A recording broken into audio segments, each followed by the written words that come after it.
Welcome to Small Town Times. Today we're going to talk to Rob Graham, and Rob has been uniquely involved with understanding resilience. There's a lot more we're going to go into. We're going to talk about his book, Mandate to Be Great, the 5 traits of techno-resilient people and organizations. But we're going to talk about more than that. And we're going to delve into how sometimes the doctor heal thyself comes into play.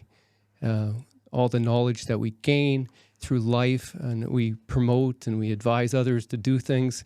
And then once in a while we have to look in the mirror and listen to ourselves and what we learned and follow our own lived experience to get to the next level or get us out of something.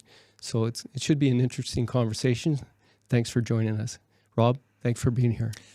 Thanks for everything you do, Dave, and great introduction. I love it. I like the way you kind of frame that, in that, sometimes people see a PhD and the knowledge we impart, but I think as we get into our discussion today and we kind of dig a little deeper, there's a backside to the mandate to be great that I'm kind of really excited to share. So thanks for having me. Now, the research that you went into in techno-resilience, tell me a little bit about that started off this path that you're on. So techno-resiliency, I want to back up a little bit because in order to gain a PhD, you have to come up with something really unique, right? And so you make a contribution that is largely deemed by a panel of scholars that nobody else has. I was a grad student at Laurentian University many years ago in the field of child and development, and I was exposed to a researcher named Norman Garmacy. And I still get, tingles when I talk about it today. But this Norman Garmacy, his life's quest was to look at kids that came from really impoverished and really challenged upbringings.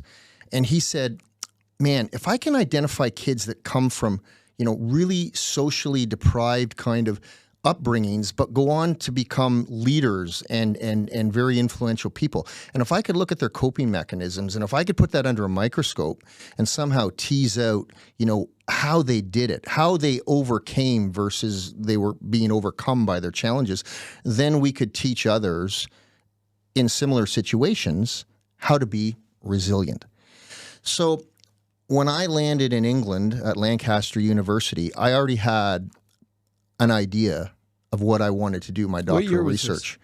That would have been in, good question. I think it would have been in about 2012, I think. Good to know. Okay. I think.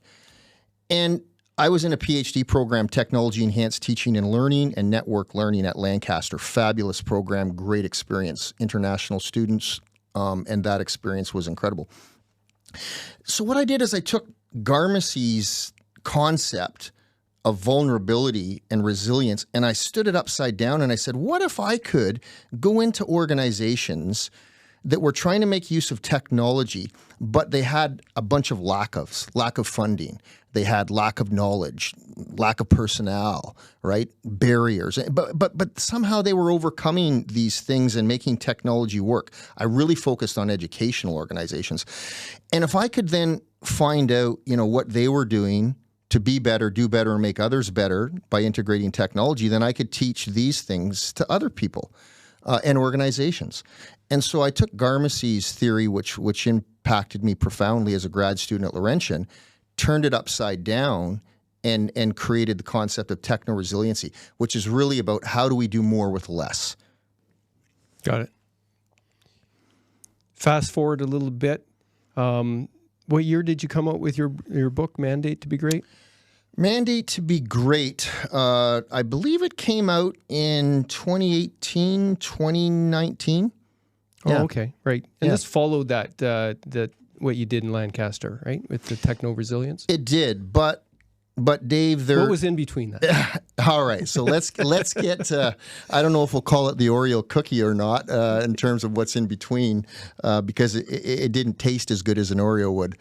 But yeah, let's talk about some of the in-between, the backside of the mandate to be great. And I think this is a really important story that you and I talked about, and I think we've connected with. And I think a lot of people have connected with, because The backside of the mandate to be great is I was working as a professor at Nipissing University in the laptop learning program.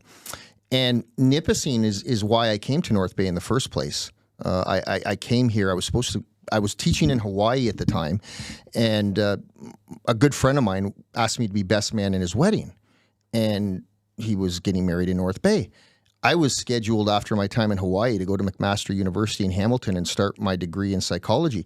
And he says, well, why don't you go to school here in North Bay? I said, where?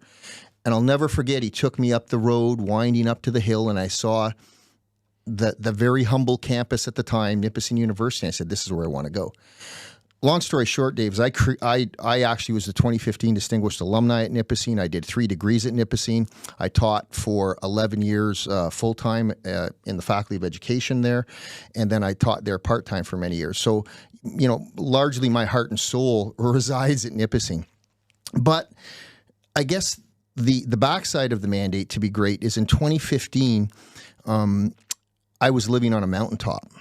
I was driving to work in the spring of 2015, recently had defended my thesis in England and just come back and had been awarded my doctoral thesis at Lancaster, which is a very highly regarded university, for my work in techno-resiliency. Signed my first book deal with Springer Publishing, based out of the USA, and won a national award for my research and teacher education, and was crowned the 2015 Distinguished Alumni, all within a period of about 3 months. King of the mountain. Living on the mountain. Yeah. When you live on a mountain, you have a long way to fall, Dave. Yeah. And I was driving to work, I'll never forget it, and heard on the radio that 22 professors at Nipissing had lost their job. Heard it on the radio. Yeah. I walked into the office, our Federation office, and I said, oh my goodness, this is terrible news. Do we know who these people are? And the secretary looked at me and she said, nobody's talked to you. And it's really hard for me to explain the feeling of dread, the feeling of sorrow, the feeling of betrayal. And to kind of get right into it, the next 3 years were all a bit of a blur. Never, ever would have considered myself as a person who could be diagnosed as being depressed.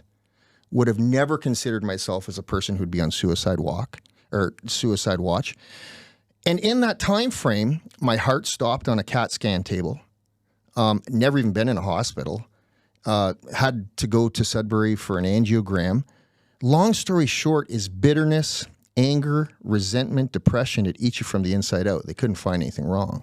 Mm-hmm. But it's almost comical in hindsight. But within the same month that all this was happening, Dave, I had to have my hip replaced from all my sports. And I ended up in a hospital in Ottawa shortly after I'd heard I lost my job. And that feeling of dread, the depression, mixed with the tranquilizers and painkillers that I was on, having my hip replaced, became kind of a deadly mixture for me.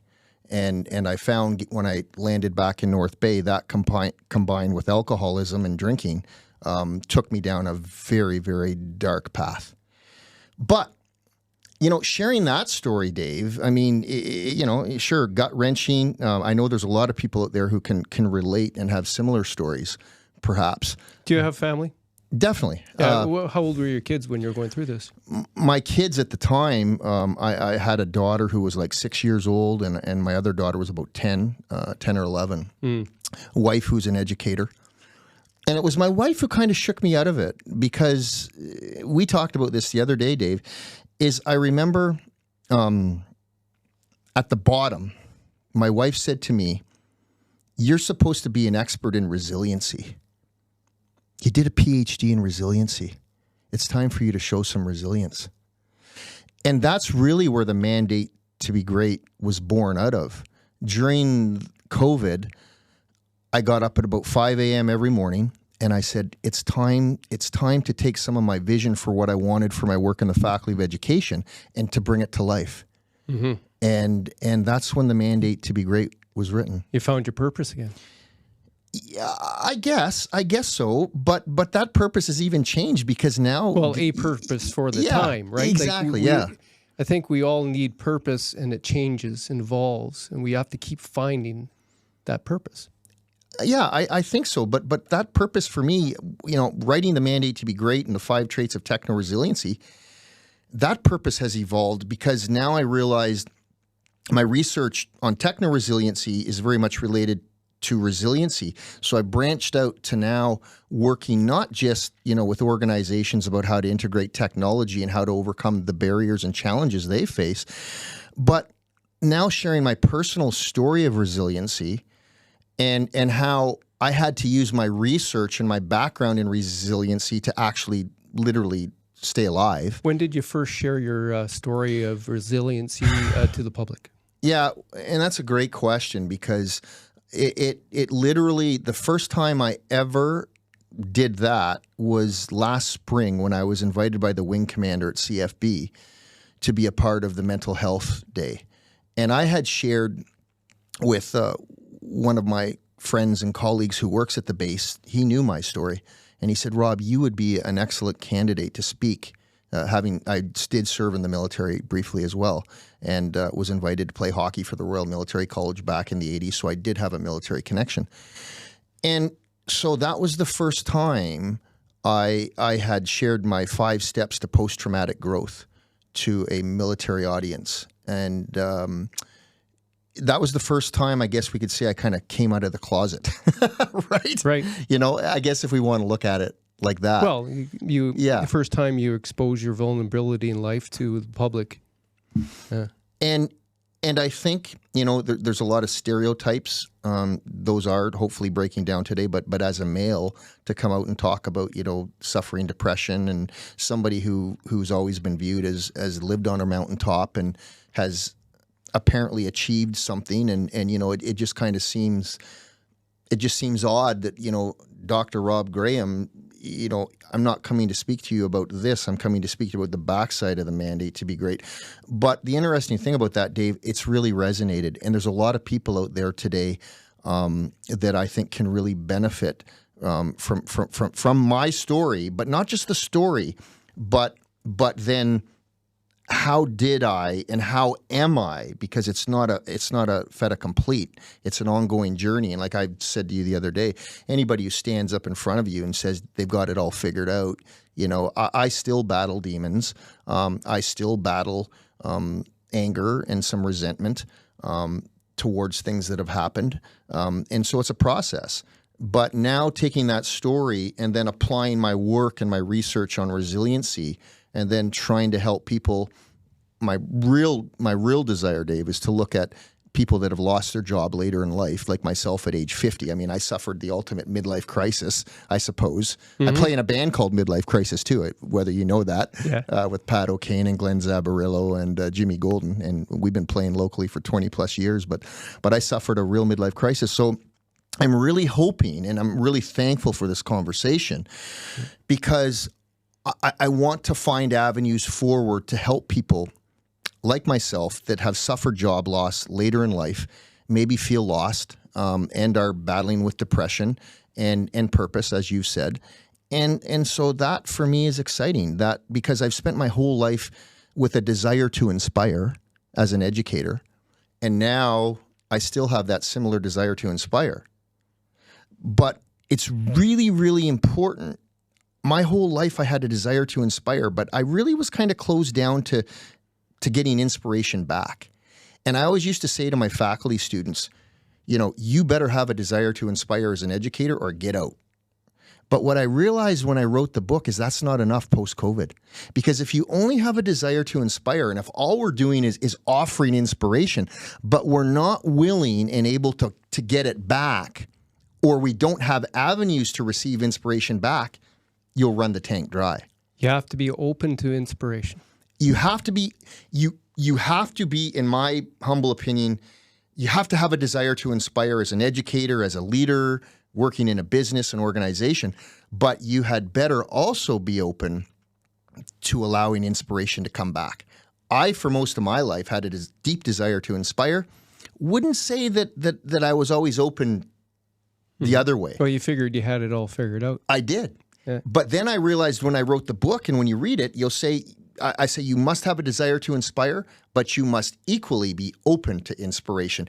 And you must be open to finding channels and surrounding yourself with people that can provide that inspiration. Mm-hmm.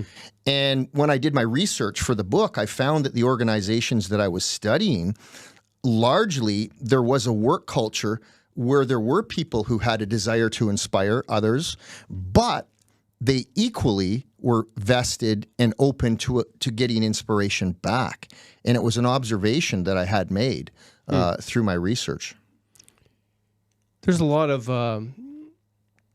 middle-aged guys suffering life crossroads at this time, and we're seeing a lot more suicides in the community. They're not tracked well. They're not documented. Nobody talks about them. You just admitted and shared with us that you were on suicide watch, and I want to know what you were considering at that time and why you thought suicide might be the answer. Truthfully, I thought my family was better off without me. Truthfully. Truthfully, when I look at it in hindsight, I maybe felt that you lost your job. I'd lost my job. I lost my identity. And when you're making $100,000+ a year, and you're driving to work, and you go from that to nothing, and I, quite frankly, I'll say it with a level of humility, I was very good at what I did. I loved what I did. I never took my teaching ever for granted. Ever did I take it for granted. And I remember many people said there's no way they'd ever let you go. They just can't let you go. But what I have learned in life is that nobody really, I guess, owes you anything, and I guess we shouldn't expect that. And everybody is kind of disposable, which is terrible. Even the brightest stars burn out. I mean, you take a look at somebody like myself, and like I always tell people in my presentations, I lived on a mountaintop for most of my life. I was always known as that person who was highly passionate, gave 130% to everything I did, and still do. And I don't know how to do it any differently. But when you live on a mountaintop, you have a long way to fall, and you have even further to get back up. I got a question. When Worth More dead, did you have a big insurance policy? Was that a thing? It was. Yeah. It definitely was. I just felt that financially, my wife would be better off, but probably more emotionally. Because ironically, you're a burden to people.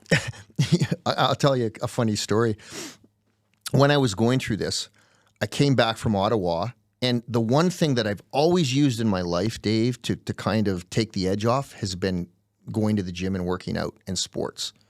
If you can imagine, the one thing that I needed the most at this time, I couldn't do because I'd had my hip replaced. And the surgery didn't go well. And I was laying in the basement on my lazy boy, and I'd started to drink, and I was taking the painkillers, and I couldn't sleep. And I started to watch The Walking Dead. And I was watching reruns of The Walking Dead till 3 and 4 in the morning. And now that I look back on it, I mean, it was probably about the most aimless, pointless thing that a person could ever watch to escape. And I would sit up till 3 and 4 in the morning and watch The Walking Dead, which my wife would say, "What in God's name are you doing?" You identified with you're identifying with the zombies. I don't know. And now that you say that, maybe that's the way I felt, looking at it. But was it oxycodone or Condine? I can't even pronounce the name of the tranquilizer or whatever I was on. But I'll tell you again, not so comical, but maybe comical. I'd go back to the pharmacy and said, "Yeah, I need a refill," and they'd say, "Dr. Graham, you're 3 weeks ahead. We can't give you that." Yeah, you're taking them higher than prescribed. And so then I would Tylenol 3s or whatever I could get. So again, going back to what was your drink of choice? Wine, and I'm not a drinker. I don't drink, and I'm not a drinker. But. Yeah, wine is what I was drinking, but but I'll never forget the moment where I kind of stood up and said, I can't go down this path for my family's sake. And I poured the pills down the toilet. I said, I can't do this. I can't. It's not me. Mm-hmm. And there was that moment where I actually said I can't do it. But I couldn't wait to go to bed at night so that I could have my pills, because they just dulled the pain, but not just the pain of the hip replacement. What went wrong with the what went wrong with the operation? It's funny because I actually trained to go into the operation, but I had what was called a hip resurfacing. I didn't want to go for the actual full replacement because they said at age 50 it was more intrusive. They put more steel in you. So the hip resurfacing that I had done, I don't know if maybe my expectations were higher, being an athlete and somebody who still wanted to train hard, but I think probably in hindsight, I didn't rehab it. I was, again, I wasn't in a great state, Dave, but I remember going up to the outpatient rehab, and I wasn't in a great state at that time. And I remember going to the person doing the physio and saying, "Look, man, I need something more aggressive." I mean, it was some elderly people there, and I said, I need something more, I used to squat 568 pounds, for God's sakes. I need more than this. And so I just said, can I ride that exercise bike? Yeah, go ahead. So literally I just said, forget that. I just rode an exercise bike, and that's all I did to rehab it. Maybe in hindsight, I didn't do what I needed to do. But I don't think I was in a great mental place to probably do what I needed to Make do. those choices. Yeah, exactly. Wow. I can relate a little bit. I've had my hip replaced twice. Oh, Yeah, okay, my wow. second time was replacement in 2007. And it didn't go well either. It was my first one didn't go well. Yeah. So I was on those damn pills for like almost 2 years. Wow. Yeah. So you definitely understand. And again, I remember the pharmacist, whatever I was on, she said, we've never seen that before, so I don't know what it was. And I said, I don't know what it is, but I like it. And I'm curious as what that drug was, but the oxys are the same thing. You got a glue head, and you really do know what time it is to take it more, right, and whatnot. I'm fortunate that I understood the time release nature of them, and I didn't start snorting them and crushing them or chewing them like some people do. And I was able to wean myself off, and I supplemented with beer and pot and that kind of thing, so I never took them as prescribed, right? But I was still on them for quite a stretch, and it's not a good thing. No. And what was your kind of aha moment for getting off them? Probably in 2009, I was going through a divorce. Okay. Part and parcel to all that. So you kind of got to get yourself into a position where you can co-parent. Yes. Right? So. It's interesting, the emotions that come now when I present and when I speak and when you share yourself and you make yourself vulnerable. And after a lot of my presentations, the people will come up and open up, and there's a lot of tears shed now at some of my presentations, and myself included. But another important moment, for our viewership and people that are listening out there, for me, again, never would have thought I would have done this, but another kind of wake-up moment for me and was when my wife said, you really need to go and get some counseling or some help. And of course, no, I'm not doing that. Mm-hmm. There's no way. Yeah. Dr. Graham is not going for counseling. Yeah. And, that was, and... How long did you hold up? Wow, at least a year after things kind of went south. And how did you manage to make the decision to get some help and counseling? Probably because I love my wife and my kids, and my wife has been a tremendous inspiration to me. She's always stood behind me. And I think why I felt so disappointed for my wife, and that I had let my wife down, even though it was totally out of my control. And you know what? I'm going to say this, Dave. The university system needs an enema, and I was a victim of some. I'm just going to go out and say it.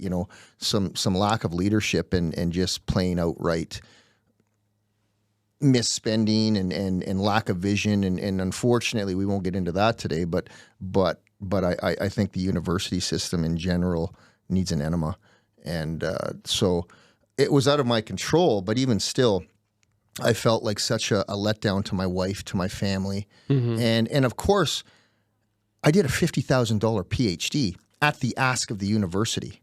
Yeah. In technology enhanced learning and e-research, which was an area they needed. Go buy some education, and we're gonna lay out of lay my off. savings for my family. So the guilt was compounded. Oh yeah, for sure. And just the arrogance,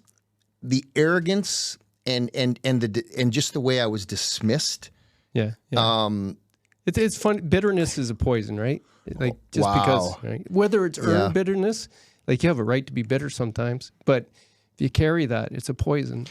Hey, so get this other part of the story. My father-in-law, incredible man. He Mike Conto, very well respected, retired firefighter in North Bay. Many people know him. Very well respected. His wonderful partner and wife, Judy Conto.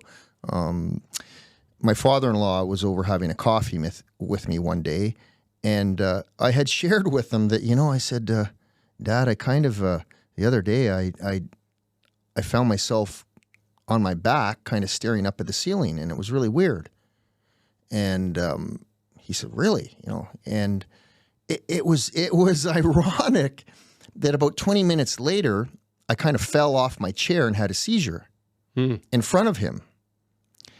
And I can remember my daughter came running up, and she was kind of crying, and I could remember my father-in-law saying, Rob, can you hear me? And I could hear him, and I could see him, but I couldn't say anything, and I couldn't move. So, long story short, my wife came home, and I got up and finished my coffee and said, I'm good, I'm fine. And my wife said, absolutely not. We went to the hospital, and as I was sitting in the waiting room, my wife was talking to the doctor. I had another one. And I had the mindset that, I didn't want to fall off the table, so I laid down. And I remember being on the gurney, and I can remember my wife crying and screaming, and I could hear the doctors around me, Rob, are you okay? Can you hear us? And I couldn't talk. I was laying there, and I could hear them. I could hear my wife crying, but I couldn't say anything. It was just like I was immobilized. When I finally came to, they rushed me down for a CAT scan, and then my heart stopped on the CAT scan table. Nurse comes running in. Rob, are you okay? And I don't remember much, but yeah, I'm fine. And well, your heart stopped. So that set into motion tests upon tests upon tests, angiogram, and couldn't. What year was this? Oh boy! So that would have been, and again, everything's such a blur to me. Time, I would say that. Okay, so 2015 was the year, I call it. So this would have been probably about, I'm guessing 2017-ish. Got it. Maybe 2018, But the story's even deeper than that, which is crazy, Dave, which was crazy. Because a few months after this all had occurred, I was sitting at dance with my daughter, and I got a phone call from my doctor. And my doctor calls me and says, "Yeah, I just want to let you know that you kind of scanned positive for colon cancer, and we need to send you in for a colonoscopy." Wow! And I sat in my car. I was still so out of it emotionally, mentally, and I just cried.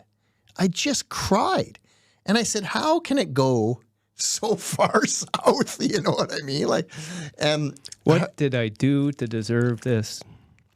And it just it to this day, looking back on it, it was just like, wow, crazy stuff. Long story short, everything's good there. Had the tests. Was it the drugs that you were taking for the pain? I don't know. Could that be the combination? Could have been. I mean, it's hard to know. Because that's a lot of bodily functions that we're shutting down on. Yeah, although stress and bitterness and that poison of disappointment and what in yourself, that can do extreme damage too. But it can, and I think that's the message from me to others, is that bitterness, depression, all of that stuff eats you from the inside out. But I will never forget when I started to kind of live life in HD again.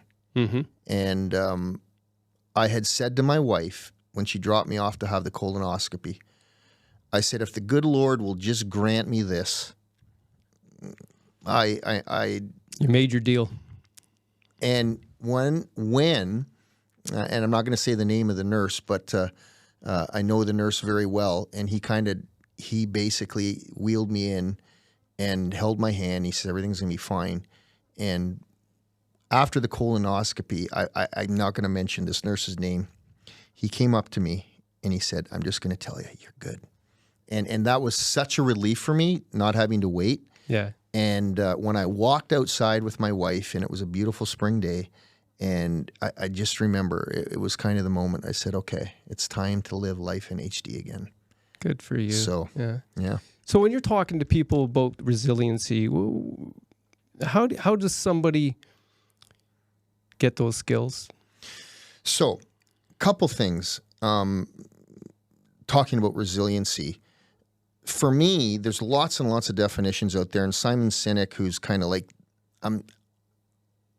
ultra rich academic out of the States, who's kind of like the big guru on resiliency and what have you. But my thinking on resiliency, and the way I see it, resiliency is the speed at which and your ability to overcome versus to be overcome by the challenges you face. That's my definition. And it's kind of my patented term. How do we overcome versus be overcome? And that really resonates with people. So for me, that's kind of a starting point. Everybody post-COVID has had to be resilient. Mm-hmm. Everybody's had to be resilient. We've all been. You've already shared, Dave. Every single person on the planet has had to be resilient. But what I think is important is that, first of all, we have to understand resiliency. So we have to understand what is resiliency. We've all been resilient, and we are all resilient. But resiliency is like a muscle, okay? I have had to be ultra resilient. But if I am not intentional about understanding resiliency and understanding what I have to do to remain resilient, it's like a muscle that atrophies, that just like going to the gym. If I quit working out, I lose it. So resiliency is something that can be learned. It's something that can be taught, and it's something that you have to be very intentional about. It's a muscle you have to flex. It is. So you might say, well, what are things that you have to do that, without getting too deep into it and going into a full presentation?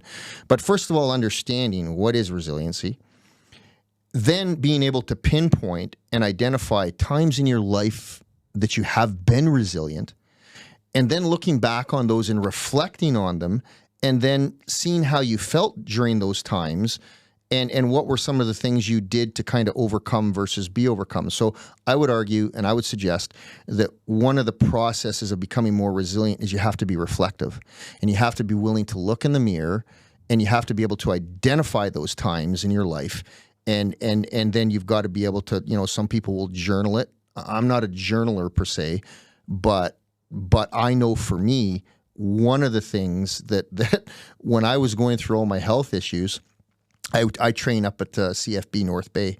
I have a membership up there, being former military, and I was on heart monitors because they wanted to monitor my heart, and they said, we want to know what you do, and I said, you want to know what I do? I'm doing it, and I'm up at the base lifting weights, doing my, on the treadmill, and they were like, oh, Rob, should you be doing this? I said, you're damn right I should be doing it. It's what I do. And I said, if something happens, I want a machine named after me. Right? Yeah. So, to kind of answer your question, I think it's important that we first of all understand we're all resilient, but that's not enough. We have to identify what is resilience. Let's look at a definition. Let's unpack it. And then the first step is being willing to constantly identify periods in your life where you have been resilient and looking what you've had to do to overcome versus be overcome by those challenges. So I'll stop it at that without getting too deep, if that makes sense. Yeah, learn from your own experiences. It's a reflective process. And reflect on them and apply them again to the next portion. of your life. And another key part of being resilient, and somebody corrected me at one of my recent presentations. I said, man, if you hang with turkeys, you'll never fly. And he says, have you ever gone turkey hunting? He says, turkeys can fly, man. I said, all right, well, all right, I might have to modify that.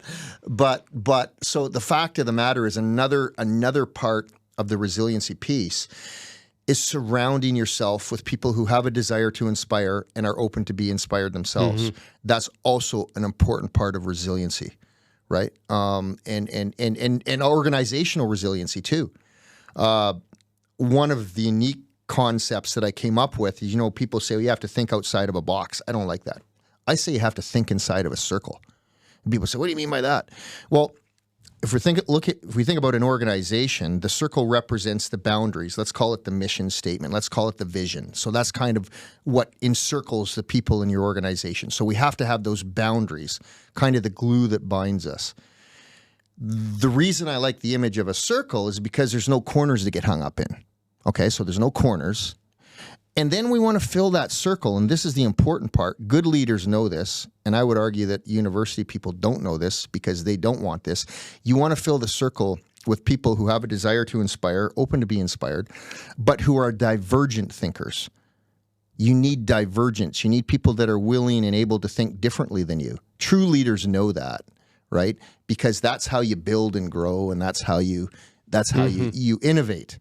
And so when we fill that circle with people who are divergent thinkers, who have a desire to inspire and are connected to a common vision and mission statement, and we think inside the circle, then that's how we get innovation, and that's how we grow a business or an organization. I guess that would be the same for your own independent person that isn't in a corporate environment, right? It's just building that family circle. Correct. That friend That's circle, right. And our values and our beliefs, that's kind of what connects us. And that's really the cool thing, Dave, is that I realized, that all the research I did on organizational resiliency and techno-resiliency, it walks a parallel line to our life and living.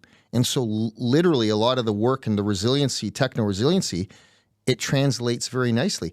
So one of the things that I did is I've started working with athletes. And I developed what I basically call the Hockey Life Skills Mental Edge program. And I'm working with a select number of hockey players and other athletes. And I've literally taken my research on resiliency, taken my life skills as an athlete and my personal story of resiliency, and put together a program. And I work virtually with a number of athletes from all over. And again, trying to give them everything that I was never given as an athlete, and then trying to give them some of that inspiration. We talked about it before we began. One of my key sayings to my athletes is, man, you've got to chase the experience and not the dream. And too many of us in life and in sport, we're so focused on the dream, we forget to live the experience. We forget to go to the rink or go to the workplace with an attitude of gratitude and just say, hey, man, I'm here to do better, be better, and make others better, right? And when we enter the arena of life and the hockey arena with an attitude of gratitude and a desire to do better, be better, make others better, not an attitude of entitlement, like, what are you going to do for me? Which, I think we could go on another trajectory with that. But, that to me is vital. Chase the experience. Some people might call it living in the moment, but I say chase the experience, enjoy riding the bus, enjoy being a part of the collective, the team, whether that's at work, whether that's in hockey, whether that's in life, and enter every day with an attitude of gratitude. And man, that really resonates with a lot of people that I work with. I read something just recently where somebody was suggesting, and it might have been one of these reels or whatnot. There's a lot of experts out there, people sharing their experience, some of them repeating other people's stuff like I'm about to do. And this particular advice was, if you find yourself down and you're not liking what your life is right now, look around you, ask all your friends who wants to do better, who wants to improve.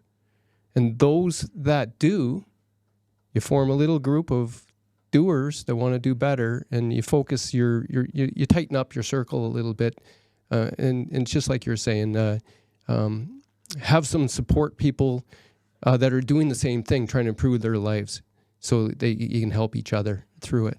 100%. And that sometimes means having to cut some people out of your life too, right? Mm-hmm. When I lost my job, I always say, it's not who you know who your friends are, it's who you know who your friends aren't. Mm-hmm. And so there were some people that I just decided I didn't even want to be around. And I kind of really have a pretty tight-knit, circle of people. And I think that's a really important observation when we talk about how do we become more resilient. Really hard to become more resilient when you're surrounded by people that don't have a similar mindset or vision for that. Mm-hmm. So that resiliency is really premised on connecting with people that have a desire. Have a desire to inspire and have a desire to be inspired. So that's kind of my take on that one. What did you think of your counseling experience as far as being able to access it and whether or not, do you still get counseling? I get counseling from my wife daily. I don't. How long did you get counseling? I believe I had it for a period of about 8 weeks. Okay. It was X number of sessions that I had.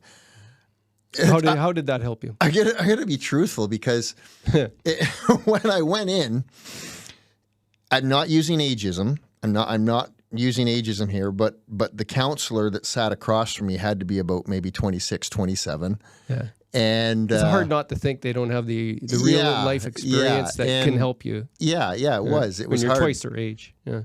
And I'm going in there not Dr. Rob Graham, the desire to inspire kind of guy, right? Like, so I wasn't going in there. Hat in hand. I wasn't going in there. Obviously, you need help. Yeah, but I have to be honest. This counselor, kudos to him, and it really. Could you have done probably the same thing? Maybe.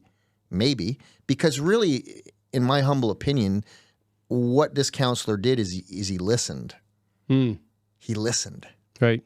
Yeah. There was nothing that was really fed back that I really didn't know, but he listened. And I think a safe set of ears, really. And I think it's a good lesson for us, right? As as people that we want to fill our circle with, looking for people that are willing to listen. And that's maybe, and I'm not good at that, Dave. I'm not. I mean, like, I have to be honest, I have room to grow there.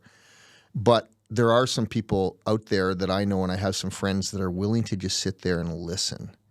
And man, when you can find those people, if you're looking at what types of people could I fill in that circle, Rob? People that are willing to listen. That is such an important skill. I don't know that I have it. Well, it's probably a muscle you have to flex and whatnot. Yeah, true. Maybe if I'm doing my math correctly, your children are teenagers now. 22 and 16. Yeah. Okay. So you're going to have moments where you better just listen and not advise, because they're just going to need that as well. But yeah, that's one of the hardest things to do is listen without judgment, and to be open to the fuller story someone's trying to tell you, without having an immediate reaction to solve the problem with a quick fix, which is doesn't work. Me. Yeah.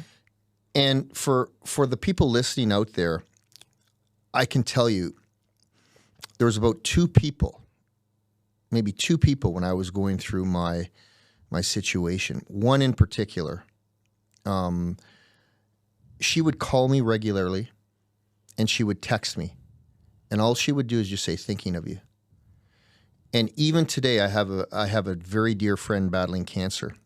Every day, I simply send a text, "Thinking of you."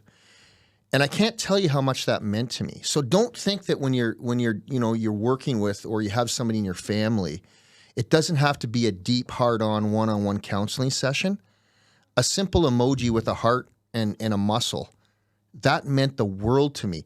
And I even had a colleague who continually sent me job postings, continually. And you might think, wow, that must have pissed you off. I was so thankful because I always said, thank you so much for thinking of me. Thank you so much for thinking of me. It meant a ton. And she said, Rob, if you don't want me to send the postings, just tell me. And I said, no, I can't tell you. It's just that you still think of me. She was demonstrating she still had hope for you. Exactly. When you didn't have hope for yourself. Correct. So again, even today, I've learned from that. So don't think that, it doesn't have to be an over-the-top reaction to somebody who's dealing with depression or a situation. A simple emoji, love you, thinking of you, right? Anytime you want a coffee, let me know. Like I said, I have a dear friend right now down in Toronto who's dealing with cancer. And I got up this morning and the first thing I said was, I just texted, keep on rocking in the free world. Love you. And that's it. That's all. It doesn't have to be a deep, long, right? But man, I can tell you how much that meant to me. Just that very, very small, like somebody's thinking about me. Just that connection. Exactly. Yeah. And going back to the book, techno-resiliency, it sounds really like, well, I can't read that. It's over the top. Techno-resiliency is about people. It's nothing to do about technology. It's about organizations that were able to inspire a workforce to want to do better, be better, make others better. As a matter of fact, it has very little to do about technology. And it's really about people. And I've had some people in the States that have reached out and said, man, this is just kind of like a Tony Robbins, pump you up kind of book. Because I give credit to Jocelyn Duffy, whose name is on there. She was the one who inspired me to try to write in that, I'll call it the Tony Robbins voice, right? Yeah. And so it's not an academic text, and people are really surprised to say, man, it's really not about technology. No, it's not. It's about how does leadership and how do people come together, with a common vision and goal to do better, be better, and make others better. What's your next book going to be called? We talked about that yesterday when we were at the Gardens. I don't know, but a next book has to come out because it has to be now the backside of the mandate to be great. It has to be the other side of the story. And I suggested mandate to survive before you can be great. It might be something like that, but I still have a lot of juice left in the lemon to squeeze out of this one. I'm really excited. Signing with the Speakers Bureau. I have a couple of really great presentations coming up locally, one in Parry Sound and then one at the Grand Event Centre with the Northern Ontario Angels in October. So I'm really appreciative of those opportunities and really excited for those. That's that Angels Investors Group, right? Yeah, that's correct. Yeah. Rod Carley, we just got out of Ken Hull's studio about 4 weeks ago. Rod did the narration to turn my book into an Audible book. Oh, good. So we're in the process of fine tuning that. So I've got that on the go. I've got Mandy Strang, little call out from Third Gen, who's doing some work right now, some graphical design stuff for me. Anyways, lots on the go, lots on the grow, lots of work with hockey teams and the mental edge stuff. And then, of course, I've got my wife who's starting up another school year and a daughter who is in her 4th year of university and one going into grade 11. So yeah, lots. There's lots to keep me occupied. Teachers would really be able to embrace this resiliency type, look at how they can do their jobs, techno resiliency, because they're swimming in so much conflict and chaos in the school system right now that I'm sure that they need everything they can get to get through it. I know there's contract negotiations and votes coming up and strike votes, and it's going to be another tough year. We got COVID coming again, apparently, and a lot of people just not sure whether they can handle it all. So it's good to have your story about just breaking through those dark walls that we end up facing. I think you make a really good point, Dave, that this discussion is timely and it's never going to go out of time or fashion, but certainly post-COVID and with maybe what's on the horizon, a really good discussion today about, resiliency and maybe the opportunity to share our stories a little bit. And again, I just hope if there's anything I can do to reach out to people that are out there, mandate to be great. I think that's my handle for just about everything. So I'm pretty easy to find. And I'll have some links in my description on the video when it goes up on the YouTube channel. Let's wrap it up a little bit here because people can't. We can go on for hours, and maybe there's more we can talk about it in the future. Thank you very much. Thank you, Rob. Yeah, thank you very much, Dave. Just an absolute honor. Thanks for everything you're doing in our community and all of your work. And you definitely do have a desire to inspire. And I know that you're open to getting some inspiration back too, because you were really quick to get me in here, and I'm really appreciative of that. Thank you. Yeah, thank you. So there you go. If you have a friend who's got challenges, all they need is for them to know that you're there, and you don't have to do anything other than send them a text. That's the least you can do, and the best somebody needs sometimes. Okay? I agree, Dave. It doesn't have to be over the top. And like I said, during my times, just getting a text with an emoji and a heart and saying thinking of you, it made the difference. Help somebody else. That'll help you too. Right on. Thank you. Cool. I think we did good. Right on, man.